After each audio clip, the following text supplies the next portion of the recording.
খাদানের budget কত এটা নিয়ে কিন্তু অনেকের মনে অনেক রকম সংশয় ছিল। কেউ বলছেন 5, কেউ বলছেন 6, কেউ বলছেন 7, কেউ বলছেন 8 কোটি। কিন্তু অ্যাকচুয়ালি যারা জানা গেছে সেটা হচ্ছে খাদানের বাজেট হচ্ছে 7 কোটি নয়, খাদানের বাজেট কিন্তু হচ্ছে 6 কোটি প্লাস প্রমোশনাল কস্ট 1 কোটির কাছাকাছি। কারণ যেহেতু এতদিন ধরে প্রমোশন করা হয়েছে, 4000 কিলোমিটার ঘোরা হয়েছে, তার কিন্তু কস্টটা প্রচুর এবং প্রায় তিনি গ্রামে গঞ্জে বহু জায়গায় গিয়ে প্রমোশন করেছেন। এটা কিন্তু খুব দরকারও ছিল এবং এই প্রমোশনটাই আমরা চেয়েছি। যে প্রমোশনটা কেন দরকার কমার্শিয়াল ছবির ক্ষেত্রে সেটা কিন্তু বোঝা উচিত।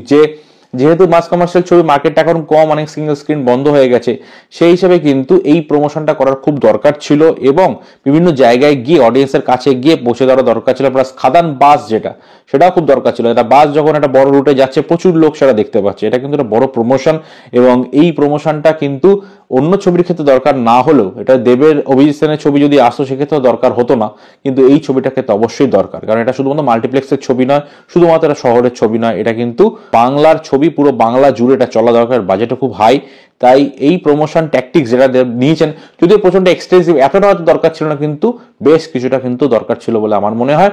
এবং খাদানের বাজেট যেটা আমি বললাম 6 কোটি প্লাস প্রমোশনাল কস্ট 1 কোটি, টোটাল 7 কোটি টাকা এর বাজেট, যেটা খুবই হিউজ এবং রিকভার করাটা কিন্তু খুব ইজি নয়। রিকভার তো শুধু করলে হয় না, 7 কোটি সিনেমা 7 কোটি কামালে তো হয় না, কারণ সেখান থেকে অনেক কিছুই মাইনাস হয়, ডিস্ট্রিবিউটরের কাছে অনেক টাকা যায়, gross box office, net box office আছে। সুতরাং বেশ ভালো অ্যামাউন্ট কিন্তু খাদানকে ইনকাম করতে হবে, প্রায় 12 থেকে 14 কোটি টাকা কিন্তু ইনকাম মিনিমাম করতে হবে ছবিটাই কিন্তু ঠিকঠাক একটা মানে পজিটিভ দিক, মানে পজিটিভ একটা বক্স অফিস পাওয়ার জন্য। সো এটা কিন্তু খুব ইজি নয়, আমাদের সময় বলবে কতদূর কি হয়। কারণ বেশ কিছু ছবি কিন্তু সামনে মুক্তি পাচ্ছে, বেবি জন রয়েছে এবং পুষ্পার কিন্তু দৌরাত্ম এখনো চলছে, প্লাস আরো অনেক মানে আরো 3টে বাংলা ছবি চলছে। সুতরাং খুব একটা ইজি ব্যাপার নয়। দেখা যাক খাদানের যা রেসপন্স আছে, আশা করা যাচ্ছে হয়তো সেটার দিকে কাছাকাছি পৌঁছে যেতে পারলেও পারতে পারে।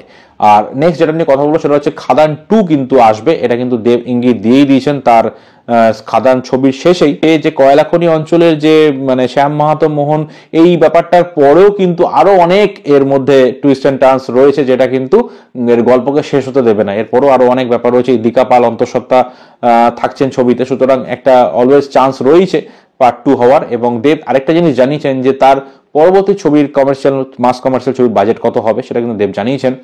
দেব যেটা বলেছেন যে এই ছবির বাজেট 6 কোটি টাকা এবং যদি ঠিকঠাক রিকভার করে টাকা, তাহলে কিন্তু পরের মাস কমার্শিয়াল ছবির বাজেট হিউজ হবে, সেটা কিন্তু 10 কোটি বা তার বেশিও হতে পারে। এটা কিন্তু অফিসিয়ালি জানানো হয়েছে এবং এটা লিডিং নিউজ পোর্টালে কিন্তু এটা প্রকাশ করা হয়েছে যে পরবর্তী ছবির কাজ কিন্তু মানে যেটা হবে সেটা কিন্তু প্রায় 10 কোটি ছাপিয়ে যাবে যদি এই ছবিটা সাকসেসফুল হয়।